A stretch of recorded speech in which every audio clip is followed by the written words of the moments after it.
Hey y'all, happy Saturday. So listen, we are gathered here today to talk about one of the best franchises out right now, in my humble opinion. That is Miss Salt Lake City. My girl is giving it to us. I truly believe, y'all. Hold on, I'm trying to, this lighting. Okay. All right, a little better. All right. So let's get into it. Before we do, let's get the title of the episode is season 5, episode 14, Living La Vida Loca. All right. The episode starts out with Heather on the balcony. So Whitney sends her a text and tells her, meet me and Angie for water aerobics in 20 minutes. Heather says, sounds good. So then we see Bronwyn brushing her teeth, Meredith having a cup of something. I mean, who knows what the way Meredith be acting anyway. Um, Lisa is in glam and she's saying, hi, girls. We have a beautiful breakfast in the villa today. And then we're going on a little yacht ride. Make sure to be ready for the yacht at 11. For the yacht at 11. We see then Bronwyn on the phone call with Todd. She's asking Todd what's going on there and all the dogs. He says they're fine.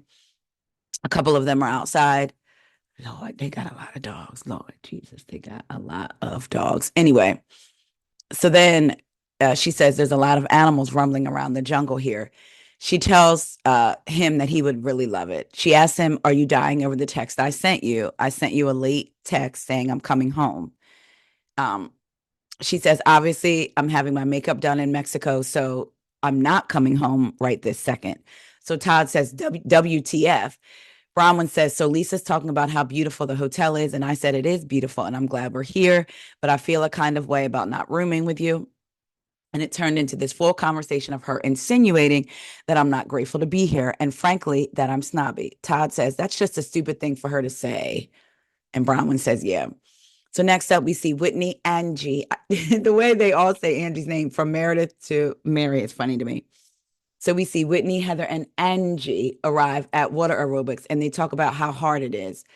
So I used to take my kids to water aerobics with the seniors at the YMCA sometimes. Like, wanted them to make sure they had a good concept of exercise and how exercise is important, not just because of how they look, but for how their bodies and stuff. So I would take them, and it was hard. I would take them and sit up in the stands, and those older people loved my kids. There was only little chocolate drops there, but they was getting it done. Okay. Um, so Whitney says that every family vacation they go on, Justin makes the entire family do water aerobics with the retirees. It's actually a great workout and it's really easy on older joints. So I thought Heather and Angie would love it too. I said, now, Whitney, I mean, that was funny though, but still, I am getting pissed off because I find myself agreeing with Whitney. Okay. I don't want to get dive too much into it. Let's keep going. In her confessional, Whitney says Angie has zero rhythm. And in Angie's confessional, she says it was really hard. I mean, that pressure of the water and the movement. If this is what getting old looks like, I just don't know how I'm going to survive or stay in shape in a nursing home. This is hard work. In her confessional, Heather says when you move the finger, it changes the motion. And then she starts out like doing the arm winding things. If you're watching, you can see me. And then she sticks up the middle finger and says, I'm just changing the muscle. It's all an exercise. So they get out of the pool. They're tired. So Whitney says, speaking of pressure, how about Bronwyn last night? I felt bad because it's hard to see one of your friends defeated like that, you know? Whitney says, because we've all been in that position. Heather said, I felt bad for her when she was talking about the dog bites and how Todd wouldn't even come to the ER. So they show a flashback of them on the Sprinter talking about her dog bites. And Lisa says, were you in shock? Bronwyn says she called Todd and he didn't answer his phone. So she called his assistant and was like, I'm going to the emergency room. I think I'm losing my arm. You need to get Todd out of the meeting. He called her back and said he felt like it was just a scratch and that she was going to be fine. How you going to tell me when I'm looking at it? What, do you think I'm over dramatic in life or in different things? I react in a dramatic way and that's how you just assume that I was being over dramatic? Because when she was getting to the arguments and all of that with the girls, he was saying, this is not you. This is not who you are. So I would like to think he thinks that she's level headed and would know a difference between a scratch and something more serious, her having dogs and going to the ER. Anyway, she says, then Gwen got to the hospital. She FaceTimed Todd and he realized how serious it was. So Heather says that was not a scratch. So back in the scene, Heather says to show him a FaceTime video for wounds to get him to come. And like Lisa described their relationship as like he's obsessed with her. Heather says, I have not seen that. I think he's kind of mean to her. He dismisses her. They show a flashback of Meredith's bar mitzvah when she had just got into it with Angie and they were talking at the bar and Heather was watching. Heather says, like, I don't see the respect and love. And I can totally relate because I was in a marriage like that, where like he was the king and everyone talked about how funny and smart and handsome he was. Even if he was an a-hole to me, I was just supposed to be lucky and happy because he didn't cheat on me. He wasn't addicted to drugs or porn. And like, yeah, I can just totally relate to that. But like, there's something that makes me feel really sad for her. Whitney and Angie agree. Angie says, I feel for her. In her confessional, Heather says, I still carry a lot of wounds from my marriage. You know, I put myself in the back seat. I handed it to what I pandered to whatever he wanted with his hopes and dreams, regardless of how I would be to myself, like meaning ignoring herself. So this thing when I see husbands be dismissive of their wives, and I just feel bad that I didn't see that earlier with Bronwyn, that maybe she's got a lot more going on that I'm even aware of. Whitney says, when's Mary getting here? Angie says she actually texted me from the airport today. She's going to be here this afternoon. So then Heather says, can we go eat? I'm starving and I burned a lot of calories. Angie said, let's go eat a banana. And they're like, a banana? Heather's like, I want some, eggs, bacon. And Whitney's like, and she wants a spray tan. That does happen in marriages if you're not careful. Either the man will dismiss the woman and her feelings.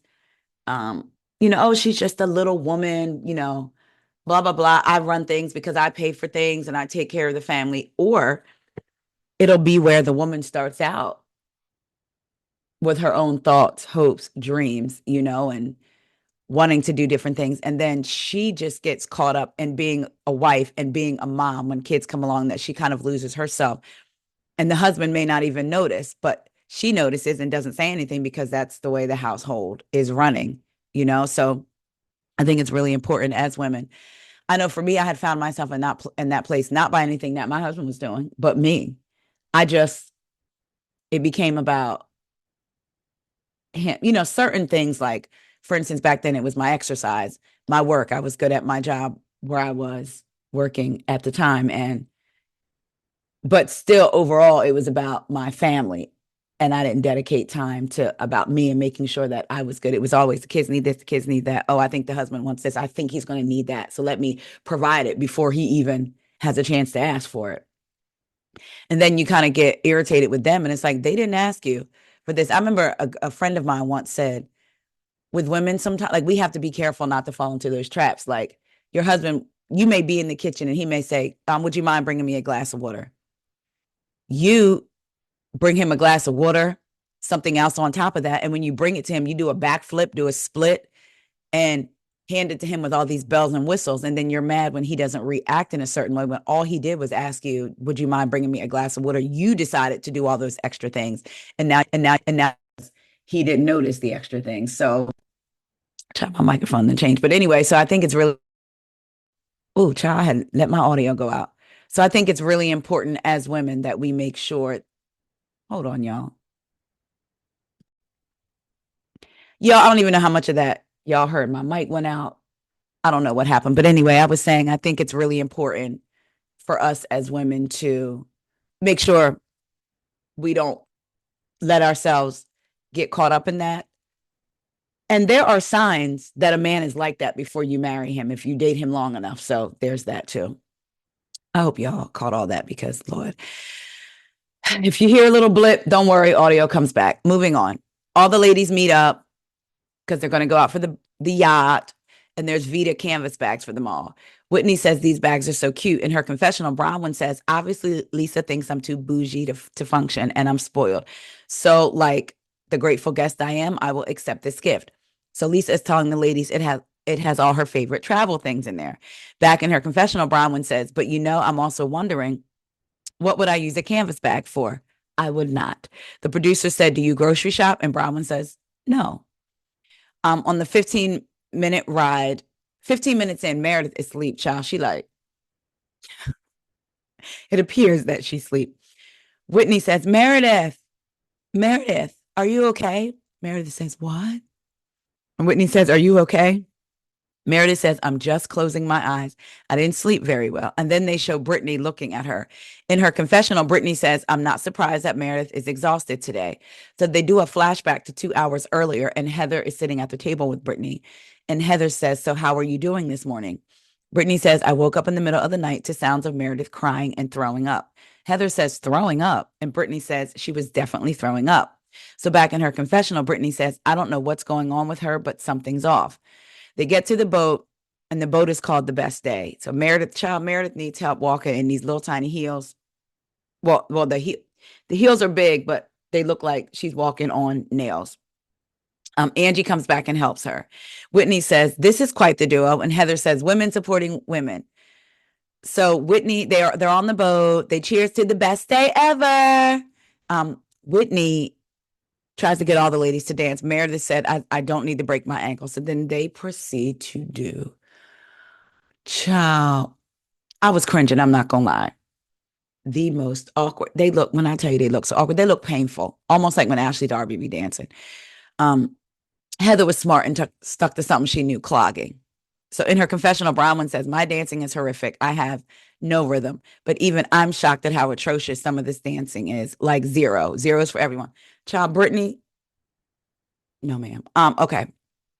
So now they're all sitting down, and Brittany says, what are your summer plans? What are you doing? So Lisa says, last year we went on an amazing trip. It was Jack's last trip with us for like 2 years, for like the next 2 years, he's going to be on his mission. So this was his last trip.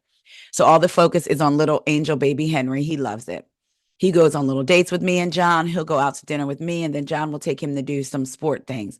Heather says, it's the year of Henry. Lisa says, it's the year of Henry.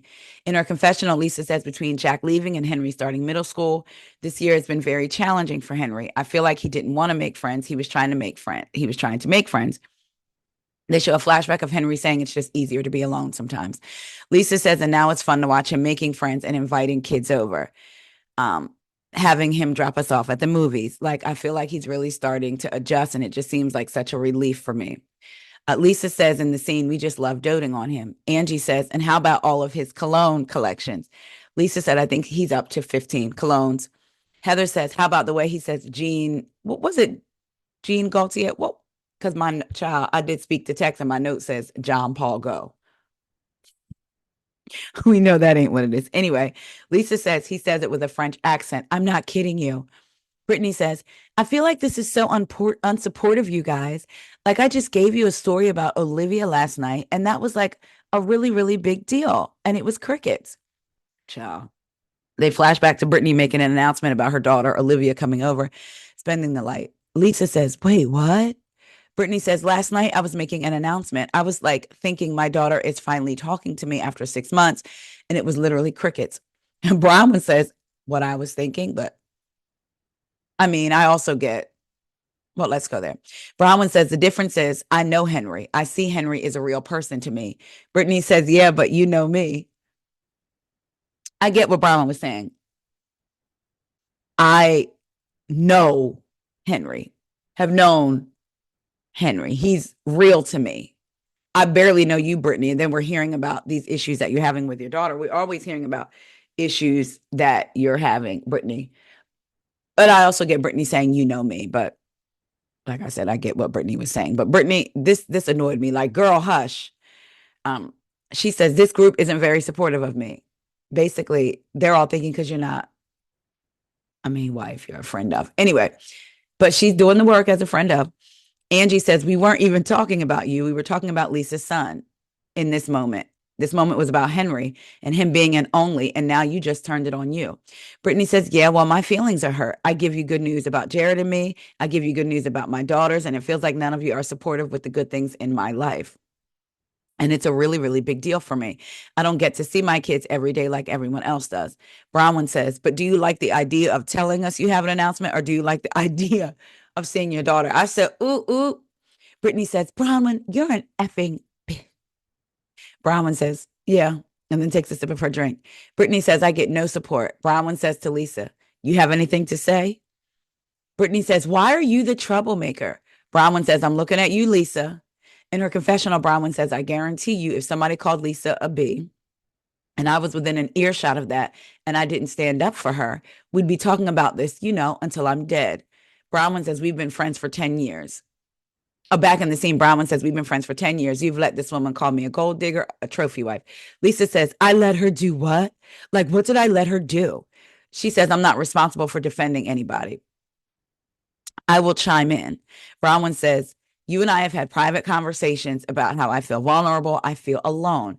I've said to you multiple times, I've taken, tell my notes. Basically, I've said to you multiple times that this is BS.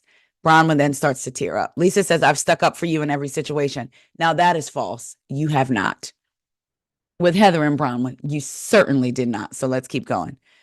Bronwyn says, of course you have. Lisa says, I am mentally effing exhausted. I'm trying to be a great friend to you. There is nothing good enough. Bronwyn says, except when I tell you I don't feel close to you, you don't effing care, Lisa.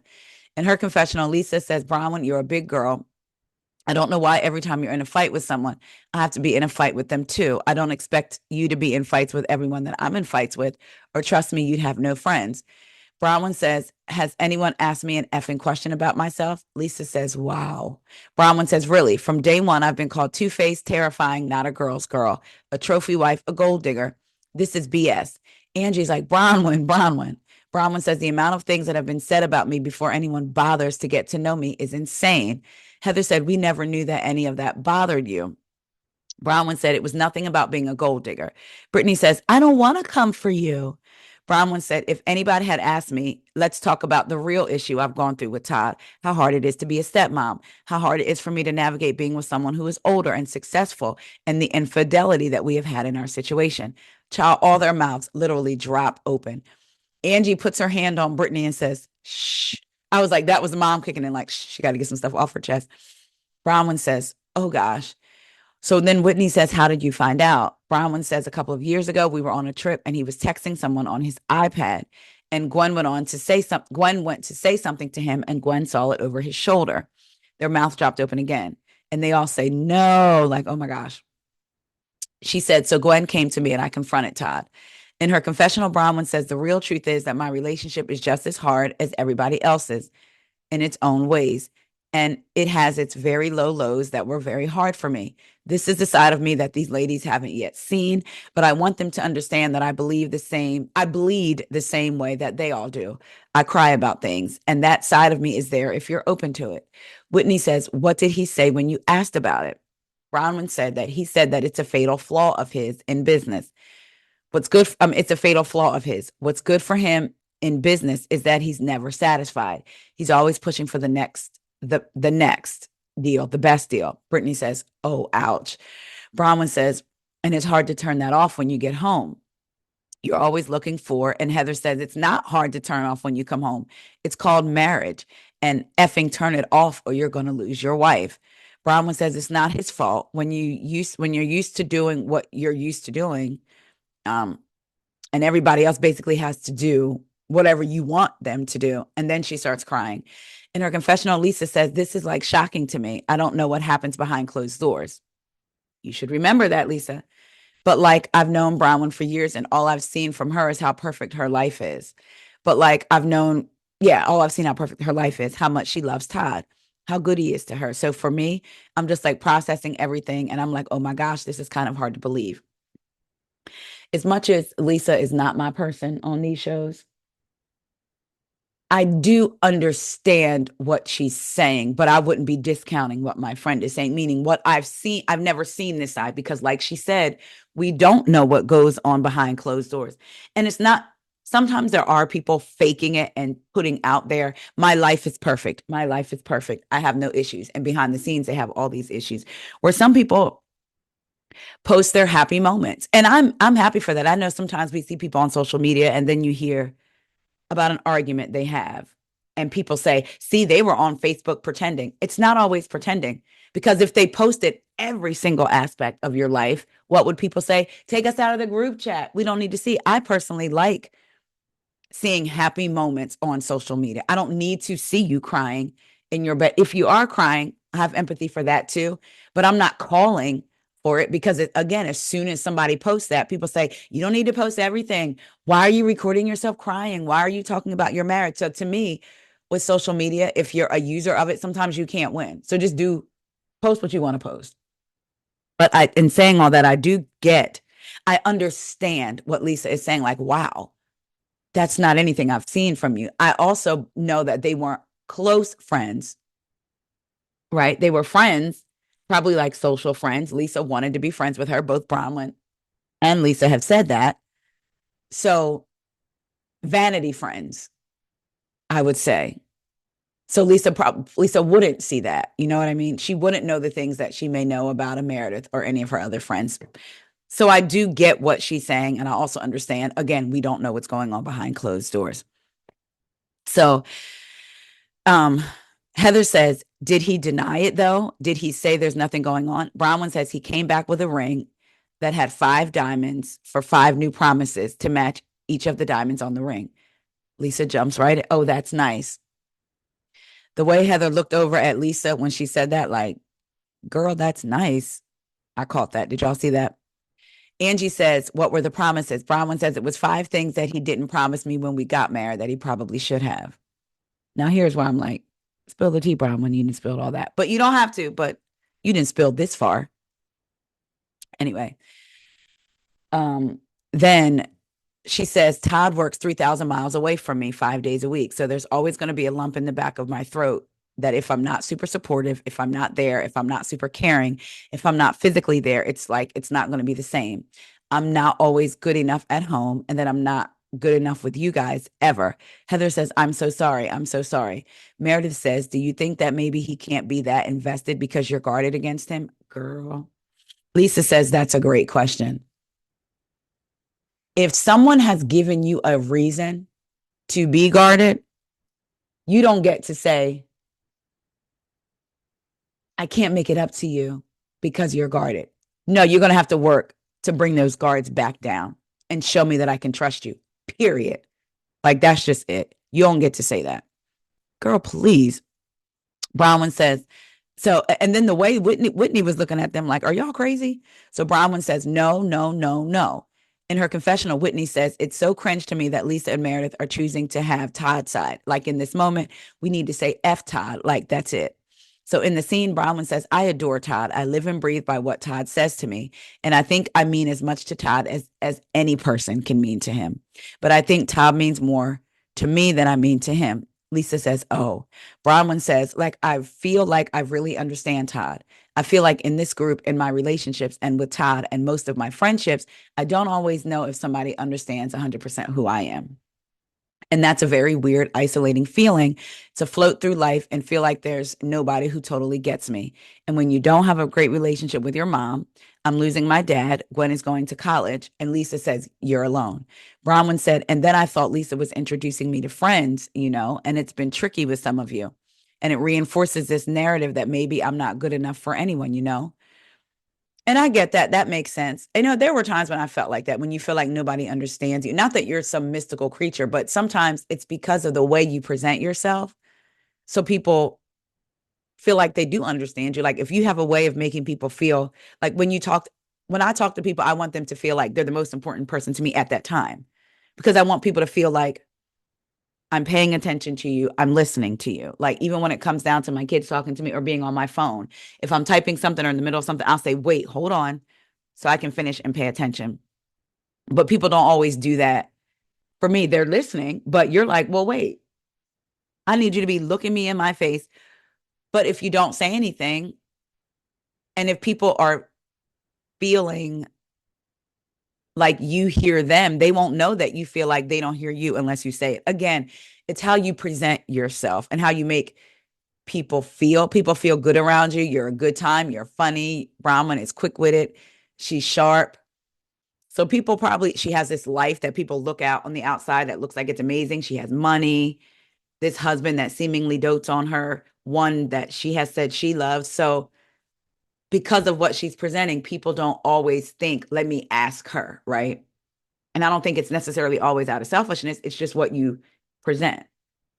So I get how she can feel that way. I also get why people may not have asked her or gone deeper with her, you know? So Heather says, you keep saying negative things about yourself when the truth is just because you got pregnant and you were a single mom and you were shamed and told that you should be grateful for everyone that throws you a bone, that's BS. You're a survivor, and what made you survive was this toughness. But at the same time, you recognize you don't need this toughness anymore. Exactly. She had to build a shell around herself to survive being ostracized, isolated. So you build the shell, then you get to a place where you just don't want to need the shell anymore. You don't want to have that. So for me personally, I understand that. But at the same time, you can recognize that you don't need that toughness anymore. And that what you may have been grateful for 8 or 10 years ago is no longer enough for you, and you're allowed to ask for more. I think that's also another thing. Sometimes we feel like I should just be grateful for the life I have. And if I ask for more, I feel ungrateful. So I get that too. She says, if he can't show up for you now, if he can't treat you like the queen you want to be treated like now, then you can move on. You don't owe him anything. I felt that way when I was in my marriage. I didn't speak up. I didn't leave. I didn't question because I had the life I dreamt of having. I was married with kids. Remember, they said that's how Mormon, or especially women, are taught. You can't get into a certain level of heaven without a husband. You can get there without kids, but not a husband. But then the expectation is to have kids. So she says she felt like she had everything because she had the life she dreamt of having, or what she was taught that she should have. I was married with kids, so I was just going to put up and shut up. And then luckily for me, he left me. I said, that was to me such a powerful statement because she was still willing. It's not like she woke up one day and came to the realization, I'm going to ask for more. I'm going to demand more. It took him leaving her, which is why I think we still see her struggle with this pull, Heather, of being in the church, because it necessarily wasn't her decision to be ousted from her marriage, to be ousted from her church. It was put on her because he decided to leave. So I thought that was a pretty powerful and transparent moment from Heather. Whew, child. But she said, and luckily he left me, but now I realized I want more and I deserve more and I'm going to get more. And in her confessional, Bronwyn says, I have obviously chosen to stay with Todd, a choice that I make every single day when I get up. I was like, wow. But I appreciate Heather for trying to stick up for me and say, I deserve what it is I think I deserve. And I'm going to take that support. Absolutely. Back in the scene, Meredith says, Bronwyn, what I wanted to say to you is, I didn't go through this exact situation, but Seth and I obviously had some serious problems when we were separated and nearly divorced, and we reconciled. And honestly, it was really hard. And we had to really learn to redefine our whole relationship because everyone has their capacities. And it doesn't mean that he doesn't adore you. He just may not be able to show it in a way that you need to receive it at this time. As Meredith is saying that, Bronwyn is saying she does feel selfish because basically she knows he loves her the best way that he can. So he loves her to the best of his ability. Angie says, I feel like crying listening to you because I deal with that. And like with my husband, he's a perfectionist. He's a lot like Todd. I feel a lot of the same pressures with Sean, and we're never resting. It's like I catch my breath from opening a business, and now he wants to start another one. And I'm tired. I'm not 20 years old anymore. And I love my husband. And this is where we have to realize that marriage is not perfect. It's a lot. Heather says, is that why you have so many dogs to Bronwyn? Bronwyn says, yes, so many dogs. Heather says, well, the dogs adore you.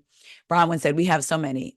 And Judith Liebers, we are shoving dog-ish in the cracks of my heart, Heather. Clothes, bags, and dogs. Brittany says, Bronwyn, we needed that. And Lisa gets up and gives her a hug and says, you're so much more relatable now.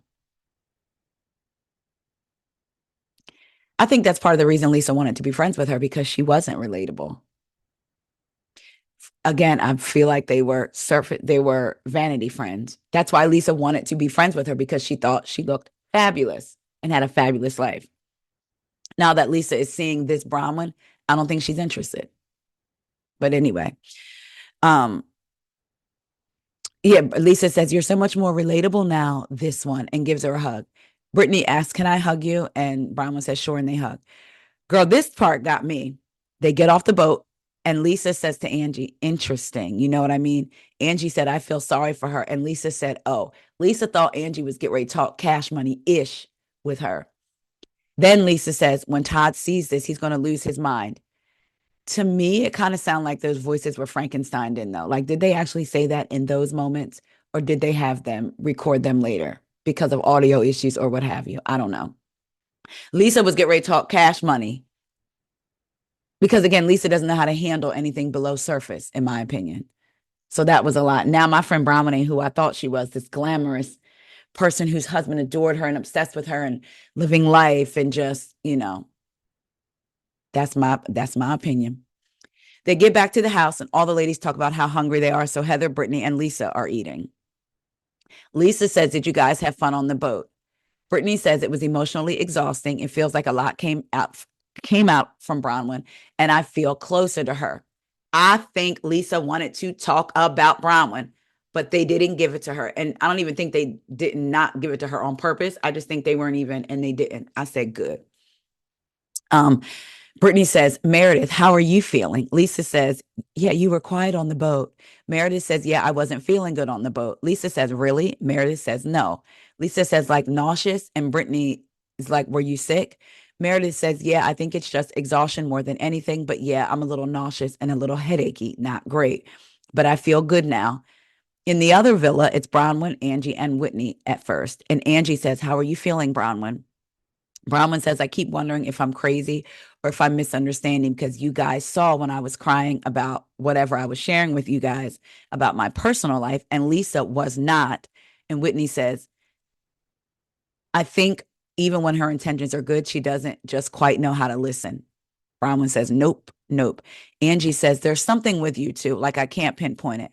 Bronwyn says, "There's something." I'm telling y'all, it's because Lisa is seeing Bronwyn in a different way than the picture in her mind, than the friends that she wants to be friends with. Um, Angie says, "But you're sleeping over here." Bronwyn says, "She's doing just enough to make me feel uncomfortable, but nothing overly wrong to me." Heather ends up coming into the villa with Bronwyn, Whitney, and Angie. She comes in and says, "How are you feeling?" Bronwyn says, "I was telling Angie and Whitney, the three of you were the most responsive and caring and inquisitive, so I appreciate that. Thank you. Today, when I was telling you guys what's going on with Todd and I, it felt like Meredith said, well, maybe that's all Todd can do. Like, I should be fine with that. Like, that's the max. That's it. That's what you get." Heather says, "And it's your fault because you're guarded." Bronwyn says, "Yeah. And is Todd doing this to me because I've done something to him?" It just felt like the two of them were defending Todd. And I was like, dag. Whitney says, "You just bared your heart and soul to us and said probably one of the most vulnerable things you could share. But instead, they're defending the cheater." It hits home to them and it's a trigger because it's something that they both either have been through or been accused of. They both have been accused of infidelity. Heather said they side with Todd because they've been on that side of it and they want to be forgiven. Whitney says, "Yeah, they're sticking up for the don't talk about it." Bronwyn says, "Wow." Bronwyn said, "It happened with Gwen and her grandparents too. When Lisa kept saying they have this big house and they're so handsome, and Gwen's dad is so handsome, and they're so beautiful, and they're so wealthy. That's not how I feel about a family who in the past has denied and ignored and refused to claim or get to know my child." Whitney says she has a hard time going beyond the surface. Those things matter to her and they're important to her. So she's going to pinpoint that out. Heather said, "I think that it would be hard for her to imagine anyone not being friends with someone who is rich and beautiful and cool. You know what I mean? That's top tier." And boom, that's what I said. That's why she wanted to be friends with Bronwyn, not because she met her out. They had a good kiki and she could feel the energy. Because I've had that happen before where sometimes I meet somebody, we have a conversation, and you can just feel something. Just like on the other side of it, you've met someone, they want to kiki and laugh, but you're like, yeah, this is going to stay here, surface. So I think she wanted to be friends with Bronwyn because of the fabulous life that Lisa wants and that it represented to her, these cool, elite friends. You know what I mean? And again, she's seeing that Bronwyn is a vulnerable person, has vulnerabilities and all of that, and is like, whoa, because Lisa doesn't go surface below surface, not with these ladies, at least, maybe in her other friendships. I don't know. Um, and as far as her getting involved, keep trying to push Bronwyn with Gwen side of the family. John Barlow has said Lisa did the same for him, and he told her, "No, don't push with my biological mother and brother and all that." And Lisa insisted. and it really hurt him. And Lisa herself said that it affected their marriage. It was on one of the after shows. So it's just like, and I think that's what irritates me. Somebody tells you no, and it's always, if you notice this defense, don't tell me what to do. I'm going to do it anyway. Not even thinking about how your actions actually affect other people. Maybe because she works to put up an exterior where other people's actions don't affect her. I don't know. Anyway, Bronwyn says, I was surprised and I wasn't. I feel like you two, meaning Whitney and Heather, understand what it feels like to be put in place as a wife and a woman and whatever, because of them all being raised Mormon. She said, I don't think Lisa and Meredith have had that experience culturally, understanding what that feels like to be in a really narrowly defined role for yourself. And the two of them kind of took up for Todd. Well, it's all he can do. What have you done to make him this way? Angie says there's something going on and there's a reason that you're over here. And maybe when you were having that moment, maybe she didn't take it as serious as it is. I don't know. Bronwyn says nothing. And then she says, so you believe that she doesn't believe what I was saying? Or so do you think that she doesn't believe what I was saying? I also feel like in Lisa's mind, if she doesn't understand it, it doesn't exist. And there are a lot of people like that. I'm going to keep going back to this because to me, it said a lot to Lisa about Lisa. Last season, when Mary was talking about Whitney being racist, and Whitney really was like, oh my God, like, what have I done to make you feel that way? And then Mary talks about the background and Mormonism being steeped in racism. And Lisa saying, no, it's not. No, it's not. Why hasn't anyone asked me? When Whitney and Heather grew up in it, because, and for her to say, no, it's not, and deny that, it's like, because you can't conceptualize it, it doesn't exist. And I feel like that's a lot with Lisa, because I don't understand it. In my mind, it doesn't exist. And that's one of the main things that irritates me. There's other housewives like that too, but it's like, girl, come on. Child, we see Mary arriving on her golf cart. She says in her confessional, since she found out about Robert, she knew she had to take action and she had to do something and she had to do it quick. So they flash back to one day ago where we see Robert Jr. He's getting ready to check into rehab. Y'all, this just made my heart so happy. Like, because it looked like he wanted to do it, you know? She said, I literally got down on my knees and I prayed and I was like, Lord, show me or direct me to the right facility, whatever it is that could possibly help him. And I found a really good one out of state and he was ready. And that was everything, that he was ready. I didn't make him, or I didn't talk him into it. I didn't have to force him. In the scene, he says he could see the trajectory moving forward and going up. Oh, I was like, in her confessional, she says, this is the best thing for him. And I have hope. And I know that he wanted to do it just as bad as I wanted him to. And I'm thankful for that, because you cannot get help unless you want it yourself. And I'm thankful for that because, oh yeah, I said that. She says, and thank God he did. And I'm just praying for the best and hoping something will come out of this. And it's got to be good. Mary arrives at the house and Rudy, the butler, offers her a glass of champagne. And Mary does say, I don't want to be rude, but like, I got to use the bathroom. Lisa, Heather, and Brittany are sitting at the table when Mary arrives and they say, hi, Mary. Brittany offers her to sit with them and she says, not yet. Meredith says, why didn't you come yesterday? What happened? And then Mary goes, I was like, you know, and then I came. That says a lot. We already know where Mary and Meredith were, but it just says a lot that she felt so comfortable sharing with Angie and she hasn't told Meredith. Yes, we know that her and Meredith had a back and forth. Her and Meredith also made up. She said in her confessional at one point that Meredith meant a lot to her, but she still hasn't shared this with Meredith. So that definitely says a lot about where, you know, I love Angie and Mary's friendship, which we'll get into. So Heather sees her and is really excited. She says, Mary. And Mary says, you look so good. And then she sees her room and she's like, I love my room. Like Mary just like really loved her room. Mary goes to find Angie and she knocks on the door and goes, I'm looking for Angie. And she sees Angie. Angie sees her. Y'all, why I got teary-eyed. I was like, Taria, get yourself together. But I really feel like they're friends, y'all, and that they love each other. And I love it so much. I feel like Angie does a lot of stunts and shenanigans, but I feel like at the end of the day, Angie's heart, she truly does have a heart for people. I really, really do. And I really think she really likes Mary. And I really think Mary likes her. And it just, y'all, I got all like warm inside. So Their friendship is real to me. Can't nobody tell me no different. In her confessional, Mary says, Angie is a positive person for me right now. Her spirit, her energy, it's just positive. And it's making me feel like everything's going to be okay. I just feel good right now just to be able to see her and not even talk about it, not say anything about it, but we both know about it.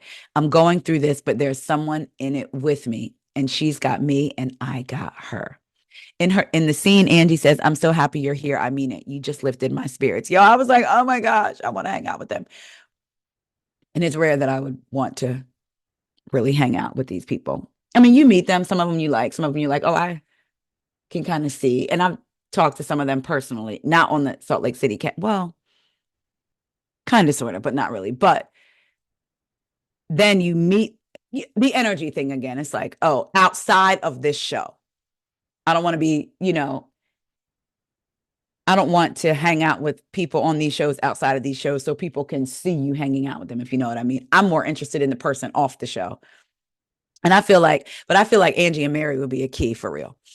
Anyway, so they show all the ladies getting dressed for dinner, and they all meet in the common area. And Whitney comes up. They all have on like dresses, and Whitney still looks cute though. Y'all, why am I giving Whitney so many compliments? Y'all know I've never seen it for her. Anyway. Anyway, Whitney looks at them and says, did I miss the memo for dinner? Was it a gown theme? Lisa says, no, it's like whatever you want to wear and you look fabulous. I do think there's something to be said for women. And again, we say that Lisa is surface, but I also think there's something to be said for sometimes being surface, because she was able to give Whitney that compliment. Like, yeah, you hurt me, accusing me of X, Y, and Z, but girl, you still look good. You know what I mean? Everybody's not capable of doing that. Wouldn't it even be able to have a conversation? So I just think that there is something to be said for that. Meredith says, we all look fabulous. They go out back and it's set up, and VIDA, y'all, VIDA is literally everywhere. I said, now for VIDA to be set up everywhere, I know like last year and the year before, you couldn't even find VIDA on the shelves. There was one store in Maryland that had it. It ain't on the shelves no more. And then they said they didn't even know when it would be back on the shelves. So I was like, all this VIDA, can the people get it, or do they have to order it from the website because it's not being carried in stores anymore? Maybe there are some areas that have it. Y'all let me know if y'all have seen VIDA in any of your liquor stores and if you've gotten it. And in your opinion, is it subpar or whatever that was that Todd said, or do you like it? So they go out back, and in her confessional, Lisa says, tonight is about our beautiful tequila, which is made in Arandas, which is in the highlands of Mexico, where the soil is rich and full of nutrients. We grow the most beautiful, flavorful, fruitful piñas. I think, is that what she said? That make the best tequila in the world. I mean, it is my trip. So of course we're going to celebrate my tequila, which is appropriately named Life, because it's our life. Whitney says it feels less like I'm stepping into a dinner party and more like I'm slipping into a cheesy VIDA tequila commercial. Then they do a flashback or show Mary sipping it, saying, oh, this is good. And then they have on the screen, drink responsibly. Whitney says, I don't even think they can afford to do commercials. So Lisa, they're all at the table. Lisa says, cheers to Mary in Puerto Vallarta. Mary sees someone's food and says, oh, I hope I get that. That's what I want. So Mary's looking around, seeing that she doesn't have her food like everybody else does. And she says, I don't know what's going on. Everyone's getting their food but me. Everybody's getting their food but me. Lisa said, what did you order? She says, I ordered mozzarella and tomato. Lisa says, oh, I love the caprese. And Mary said that I ordered pastrami soup. So they all look confused. And then Meredith is kind of like, did you say pastrami soup? Because I've never heard of pastrami soup. That's why I'm surprised. Lisa said, no. Oh my gosh, is it stroganoff? Whitney says, I love stroganoff. And Angie says, minestrone. And Mary goes, minestrone, you're right. And that's what I was thinking. Like, oh, must be minestrone. So in her confessional, Heather says, I can think of 0 soups that contain pastrami. And I know a lot of soups. You got your chicken noodle, your beef with bacon, your cream of mushroom, your cream of barley, your chicken noodle and rice, your chicken noodle, chicken and rice, and chicken stars. Bronwyn in her confessional says, I don't know if who she has pastrami soup for, but I don't think it's coming. I don't think it exists. So then her soup does arrive, and Angie says, there you go. Angie feels like she has a mothering energy about her. Brittany says, Meredith, how are you feeling? Now, mind you, you didn't already ask this lady this earlier, but I guess she's just wants to kind of piggyback off of Meredith saying she felt headachy and sick before. I don't know. Either way, Brittany, as much as she works my nerves, I have to give it to her as a friend of. I like her in the friend of role. Meredith says, I'm good. How about you? Brittany says, good. You were talking about being tired, and I hope it's okay to say, but I heard you crying last night, you know? It's interesting. Again, she said she knows to say it in front of the group because she could have very easily said it to Lisa and Meredith when they were having lunch. When Meredith said she was feeling headachy, she could have said, oh, is that why you were crying last night? But she waited. So Mary says, you were crying? Meredith says this line, and I'm telling you, I'm going to use it as a soundbite. She says, I was upset last night and I cried, and I'm fine now, but thank you for asking. Brittany says, okay. Lisa says, yikes.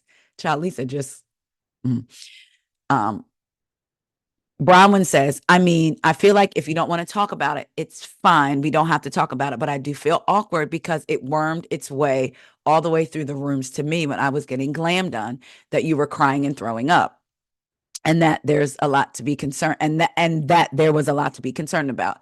Mary says, what's going on? Meredith says, no, I did not throw up. Mary says, okay, I'm trying to eat. Child, I am Mary. Mary is me. I'm the same. Lisa says, who did you tell? To Brittany. Heather says, she told me. She told me, and I told Angie. They show a flashback of Brittany telling Heather earlier that day that I woke up to sounds of Meredith crying and throwing up. Heather says, throwing up.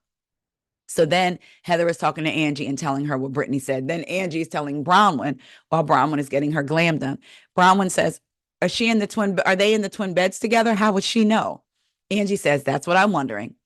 So back in the scene, Meredith says, no, I did not throw up. Mary says, can we stop saying that word while I eat? In her confessional, Mary says, I finally get my food. Why are we talking about throw up? In the scene, Mary says, I need wine. Back in her confessional, she says, I feel like my food is starting to look like throw up. You cannot talk about throw up while you're trying to eat. Where's the manners? Y'all, I'm with Mary. If I see like a dead bug or anything like that, I can't, my food starts to look like it. I'm the same. And my husband will laugh, but like, I'm the same way. That's why I could never eat while I was watching the Real Housewives of New York, the older ladies, because they was always pissing and pooping and vomiting somewhere. And I couldn't eat. So that was a no eating show. So I'm with Meredith. So I'm with Mary. So Meredith says in the scene, I'm glad that you all find it to be such an interesting subject of conversation. Bronwyn says, I don't. I just want to be clear. I was telling you, but it sounds like you don't want her talking about it. Meredith says, I was upset about the slut shaming and I cried. This is not a real show. These are not real people. Brittany says, okay. In her confessional, Whitney says, this is confusing. Meredith and Angie made up at dinner last night. So to hear that Meredith went back to her room and was crying over this slut shaming, like I had no idea she was like I had no idea that she was the advocate for the sluts of America. Who knows? Maybe Meredith took over for Amber Rose once Amber Rose went to the other side. You know, Amber Rose had the slut walk, and then she voted for a man who said that we can't have access to our bodies. Anyway, so maybe Meredith took over. The Sluts for America Unite. Angie says, Meredith, do you feel resolved with me? And I appreciated Angie asking that. She wasn't upset, but she wanted to know, like, Meredith, do you feel resolved with me? Because I understand that. We made up at dinner. We said we were going to sit in the moment, but then you went back to your room and cried about the slut shaming. So are we good? Because I thought we were. I even helped you walk across into the boat earlier. Angie didn't say that, but, you know, I'm sure that's all going through her mind. So Angie says, Meredith, do you feel resolved with me? Meredith says, I have moved on emotionally now, and I don't want to go backwards. Here comes Lisa. I don't mind the ladies chiming in. I don't. But let's keep the same energy when you chime in and someone tells you to back off. But then when someone else chimes in, you tell that, like, you know what I'm saying? Lisa doesn't keep the same energy. So Lisa chimes in and says, I think Meredith should say how she feels instead of saying, I don't want to talk about it. Angie says, Lisa, we agreed to stay out of each other's stuff, which they did. you need to stay out of it. So Lisa is like, don't tell me what to do and what not to do. And that's where it annoyed me. We agreed. Stay out of it. This concerns me. So I can tell you to stay out of it. I'm not telling you do this, do that. I mean, I kind of sort of am, but because it involves me. If it involves me, I can tell you. So she says, you can't tell me to stay out of it. Angie says, you're just going to kind of keep egging this on. Lisa says, what are you going to do? Angie says, what am I going to do, Lisa? Lisa says, I don't like the way you're talking to me. Angie says, maybe I'll lunge at you. I don't know. Maybe I'll take a little play from your book and lunge at you. Come on. You keep getting in the middle. Lisa says, I didn't get in the middle. I see that Lisa is saying, Lisa's trying to say, I didn't get in the middle. I was just saying, I think Meredith should be honest. Angie's saying, I don't even want you to say that. Like, let me and Meredith really hash this thing out.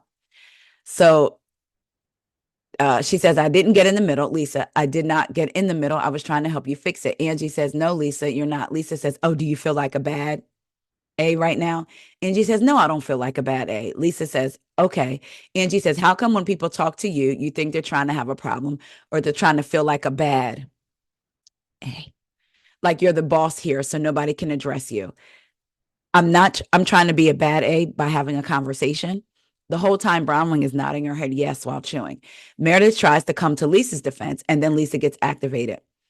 You don't like that I'm not agreeing with you. That's the problem, that I'm not agreeing with you.